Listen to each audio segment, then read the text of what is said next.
முருகன் உங்களுக்கு துணையாக இருந்தா இந்த அறிகுறிகள் கண்டிப்பா வந்திருக்கும். முருகர் உங்களுக்கு துணையாக இருக்கிறார் என்றால் முதலில் அவரின் ஞாபகம் வந்து கொண்டே இருக்கும். எதற்கெடுத்தாலும் முருகா முருகா என்றும் ஓம் சரவணபவ என்றும் கூறுவீர்கள். அவர் மீது அன்பு அதிகரித்துக் கொண்டே போகும். அடுத்தாக வேல், சேவல், மயில் இதெல்லாம் பார்க்கும்போது உடனே முருகர் ஞாபகம் வந்துவிடும். அது மட்டும் இல்லாமல் வேல், சேவல், மயிலை அதிகமாக பார்த்து கொண்டே இருப்பீங்க.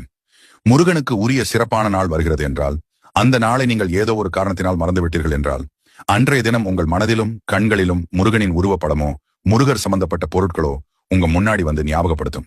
இது மாதிரி உங்களுக்கு நடந்திருக்கப்ப போய் காலண்டர் பாத்தீங்கன்னா அன்னைக்கு முருகருக்கு உகந்த நாளாக தான் இருக்கும்.